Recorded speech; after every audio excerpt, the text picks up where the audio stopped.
Hello Radha स्वामी family, कैसे हैं आप सब। उम्मीद करती हूँ आप ठीक होंगे। चैनल को लाइक करें, सब्सक्राइब करें और कमेंट करें।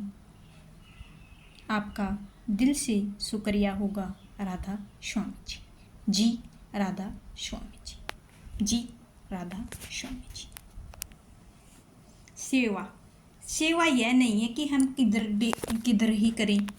ये मतलब नहीं है कि हम डेरे में ही जाकर सेवा करें, उसका ही हमें फल अच्छा मिलेगा। सेवा हम जिधर भी कर रहे हैं, चाहे घर हो, चाहे हॉस्पिटल हो, चाहे डेरा हो, किधर भी जाके हम सेवा कर रहे हैं। चाहे माँ बाप हो, चाहे बच्चे हो, चाहे सास ससुर हो, कोई भी हो, सेवा कर रहे हैं, वो हमारे लिए सेवा डेरे के ही सम्मान है।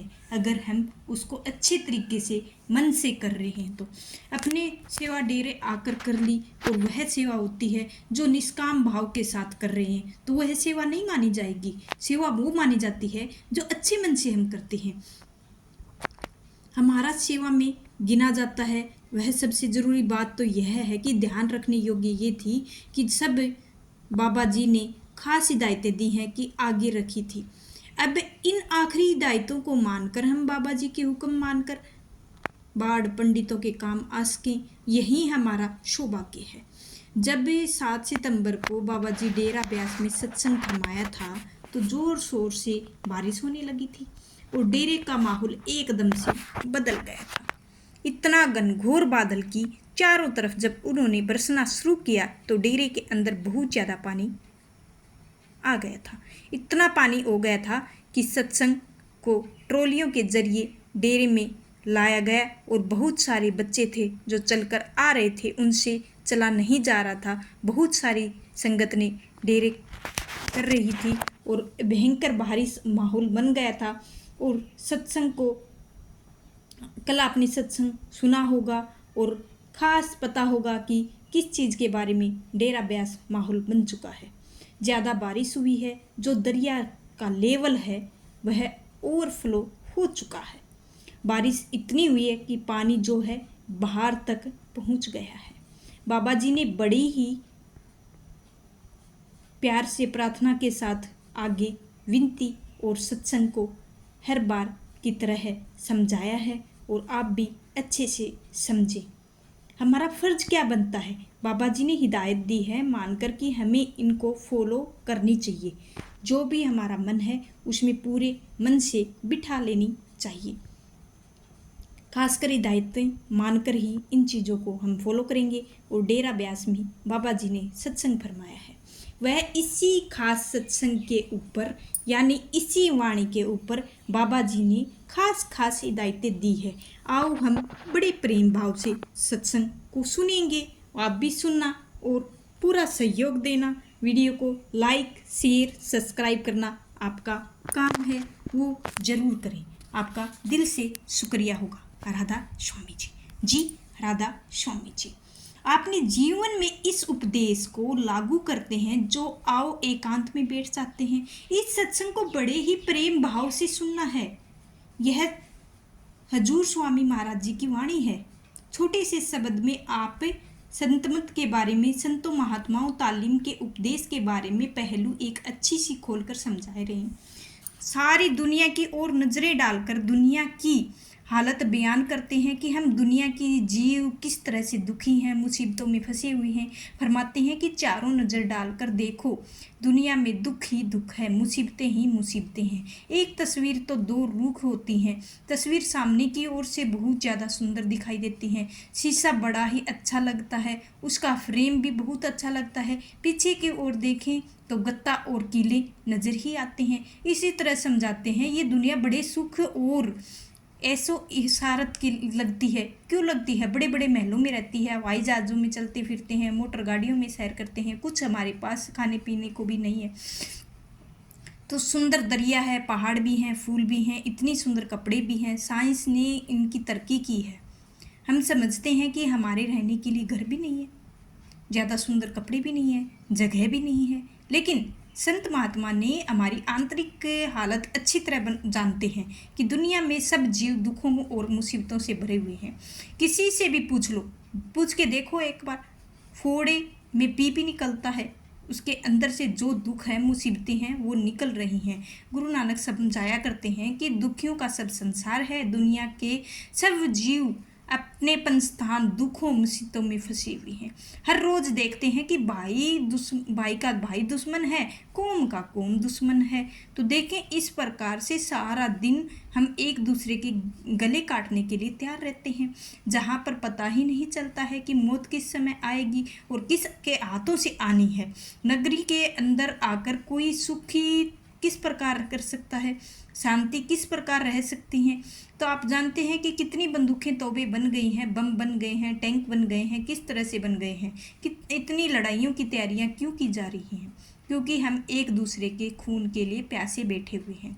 जब हमारे मन में इतना डर रहता है कि इस दुनिया में आकर दुख और शांति किस तरह से प्राप्त कर सकते हैं, दुनिया हमारी खुराक क्या है, कीड़ों मुर्गी कुत्ते खा जाते हैं, ऐसे ही गिद्दड़ भी कुछ ना कुछ खाते रहते हैं, जैसे मछली भी खा जाती हैं, बड़ी मछलियों को मगरमच्छ खा जाते हैं। तो ऐसे जीव का जीव बैरी है, मनुष्य का मनुष्य बैरी है। तो इसी माहौल में बताया गया है कि जीवों को खा रहे हैं, हम एक दूसरे के खून के प्यासे बने हुए हैं, जैसे इंसान का इंसान नहीं है। नगरी में आकर सब सुख शांति किस तरह प्राप्त कर सकते हैं? महात्मा कहते हैं कि व्यर्थ की दुनिया है, सैर तंग रंग तमाशे ना भूलो, यह चीजें धोखा देने वाली हैं। इसमें कभी किसी का सुख शांति प्राप्त नहीं हुई है, ना ही प्राप्त हो सकती है। फिर जब आंखें बंद करते हैं तो अंदर हमें अंधेरा ही अंधेरा दिखाई क्यों देता है? इस किस चीज में अंधेरा है? अज्ञानता का अंधेरा है। जब हम दुनिया को असल समझकर दिन रात अपनी मनाने में लगे हुए हैं, यह हमारी बनती नहीं है, इसीलिए हम सब दुखी हैं। अपनी बन सकती है, इसको हम भूल चुके हैं, अपनी बनाने की कोशिश नहीं करते हैं। अज्ञानता को अंधेरे में फंसाकर अपनी सारी उम्र बर्बाद करके हम चले जाते हैं। तब तक आंखों के नीचे बैठे हैं, जब तक शक्लों के पदार्थों के मोह में प्यार में फंसे हुए हैं, और अंधेरे किसी का छुटकारा नहीं हो सकता है। स्वामी महाराज जी फरमाया करते हैं कि दुनिया में दुख ही दुख है, मुसीबतें ही मुसीबतें हैं। परमात्मा को भूलकर दुनिया में सुख शांति प्राप्त नहीं कर सकते हैं। कोशिश कितनी भी कर लें, उतने ही दिन रात हम दुखी होते जाएंगे। आप अच्छी तरह विचार करके देखें कि जिन चीज़ों में हम सुख ढूंढते हैं वह चीज़ें हमें आर्जी और अस्थायी होती हैं, क्योंकि इसीलिए इनका सुख और आराम भी केवल आर्जी होता है। जो भी थोड़े बहुत सुख नज़र आते हैं, आहिस्ता आहिस्ता सब दुखों में बदल जाते हैं। देखें, शादी होती है, मन में कितनी खुशी होती है। अगर उसी शादी में खटपिट होनी शुरू हो जाती है तो सारा घर नरक हो जाता है। बाल बच्चे पैदा कितने दान पुण्य से करते हैं, कितनी मिठाइयाँ बांटते हैं, रिश्तेदार इकट्ठे होते हैं, समझते हैं और सुख का साधन बन गया है। लेकिन हर एक तजुर्बा है कि बच्चे कभी भी बीमार हो जाते हैं, तो कभी नालायक निकल जाते हैं, तो कभी परमात्मा उस औलाद को वापस बुला लेता है। देख ले, वही औलाद हमारे लिए कितने दुख के कारण बन जाती है। फिर भी हम शराबों कबाबों से सुख ढूंढने में कोशिश करते हैं, लेकिन शरीर पर बीमारियों का हिसाब देना पड़ता है। जेलों में जाकर चक्की चलानी पड़ती है, फांसी की तख्तें चढ़ना पड़ता है, होश आती है। सब यह सुख का कारण नहीं है, यह तो उल्टा दुखी का कारण होता है। हुकूमत है कि नशे में खूबी ढूंढने की कोशिश करते हैं। लोग कहते हैं, जुलूसी निकालते हैं, वाह वाह करते हैं, पीछे हाथ जोड़कर फिरते हैं, कंधे उठाकर फिरते हैं, समझाते हैं कि बड़ी ही सुखी की चीज़ है। फिर होश आता है कि यह सुख का कारण था और दुख का कारण था। इन सकलों पदार्थों में हमें हमेशा के लिए सुख और शांति क्यों नहीं मिलती है? अर्जुन देव जी फरमाया करते हैं कि हरख खोक शोक का नगर यह किया, परमात्मा ने यह दुनिया सारी दुखों और सुखों में से बनाई हुई है, और आपको कभी भी ऐसा आदमी नहीं मिलेगा जिसको हमेशा सुख ही सुख मिलते हैं। कभी भी दुख का सामना करना पड़ता है तो कभी सुख का करना पड़ता है। ऐसा आदमी मिलेगा जिसको दुख भी मिलते हैं, सुख भी मिलते हैं। सुख की सांस ना आ जाए तो 10 दिन सुख के गुजर जाते हैं और फिर 10 दिन दुख के निकालने पड़ते हैं। तो थोड़े बहुत खुश सांसें आ जाती हैं। जितने भी हम खुश रहते हैं पिछले जन्मों के पुण्य कर्मों के कारण रहते हैं। हमारे दुख रहते हैं तो पिछले जन्मों के पापों के कारण रहते हैं। पुण्य पाप होते हैं और हमें इंसान का जामा मिलता है। इसी शरीर के अंदर बैठकर हम पुण्य पापों कर्मों का हिसाब देना पड़ता है। इसी का हिसाब हम देते रहते हैं। आज सुखी हो रहा है उन पापों का हिसाब देते हैं, आज दुखी हो रहा है तो उन पापों का हिसाब देते हैं। हम स्वर्गों में बैठे हैं मगर हम नरकों में चलते हैं, यह ठीक है। किसी का ज़्यादा पुण्य, थोड़े पुण्य, इसीलिए हम अधिक सुखी नजर आते हैं, कभी अधिक दुखी नजर आते हैं। किसी भी पापों का बोझ अधिक हो जाता है तो पुण्य का काम होता है, इसीलिए यह ज़्यादा दुखी नजर आता है। लेकिन अंत देह में बैठे सबको दुख और सुख भोगने पड़ते ही पड़ते हैं। संत महाराज जी दुनिया के सुख और नगरी है बनाते हैं और दुखों की नगरी भी बनाते हैं। संत महात्मा जी दुनिया के आने का यही उद्देश्य होता है कि दुनिया सुख नगरी बन जाए, और आप सोचिए कि जब तक जरूरी हो तब तक बन जानी चाहिए। हमें इतिहास पढ़ते हैं, कौम के अंदर, मजहब के अंदर मुल्क के अंदर छोटे सी महात्मा आए हैं, और वो राम आए हैं, कृष्ण आए हैं, ईसाई आए हैं, कबीर आए हैं, नानक आए हैं, सभी इतने बड़े बड़े महात्मा आए हैं। अगर ऐसे महात्माओं ने आने के बावजूद भी यह दुनिया आज तक सुखी की नगरी नहीं बन सकी है, तो अब क्या उम्मीद रख सकते हैं हम इस तरह की दुनिया को सुखी की नगरी बना सकते हैं। हजूर महाराज जी सावन सिंह जी ने समझाया करते थे कि दुनिया के कांटे कितने भी इकट्ठे करने की कोशिश करें, कभी सफलता नहीं हो सकती है। अगर हिम्मत करके अपने पैरों में जूते पहन लेंगे तो दुनिया के कांटे आपके पैरों को असर नहीं करेंगे। यह सुखदायकी समस्याएं हैं, इसी तरह रहेंगी और आज तक किसी के हल नहीं हुई है, ना ही हो सकती हैं। किसी महात्मा ने जिंदगी गुजारने का, मालिक की भक्ति करने का ऐसा तरीका है कि साधन समझाते हैं, कि संसार में चलने का ऐसा मार्ग दिखाते हैं जिस पर चलकर हम अपने ख्याल को इन दुखों से ऊंचा ले जाते हैं। गुरु अमरदास जी फरमाते हैं कि जिनकर जाता अपना सुखी भाई, जो इंसान आपस में अपने घर पहुंच जाएंगे, असली सुख और शांति गुरुखों को प्राप्त हो सकती है।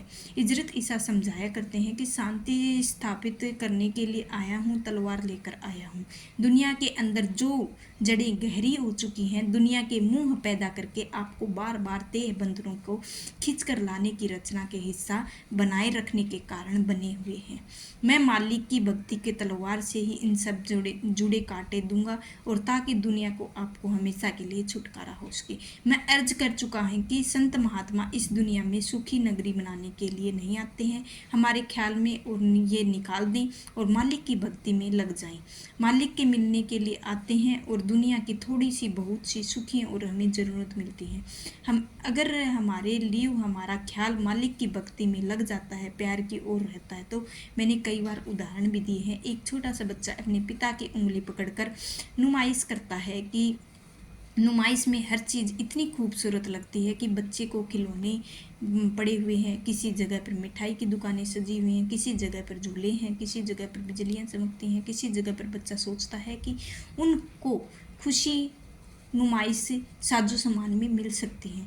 अगर वह गलती से भी पिता की उंगली छोड़ देता है तो वह बच्चा रोना शुरू कर देता है, चीखना शुरू कर देता है। फिर बच्चा महसूस करता है कि वह नुमाइशें भी उतनी ही देर खुशी महसूस करती हैं जब तक अपने पिता की उंगली पकड़े हुए थे।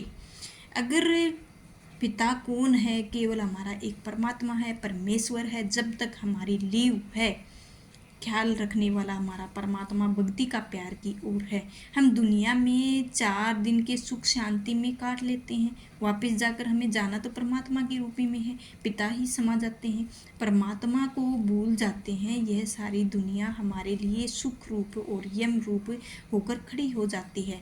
आप सोचकर देखें कि जिनको परमात्मा की दुनिया में सब कुछ बख्शा हुआ है, जिंदगी की नेक साथी भी दिया है, और सेहत भी दी है, इज्जत भी दी है, रुपया भी दिया है, दुनिया की भी नियामतें दातों के लिए, परमात्मा की कोई कमी नहीं रखी है।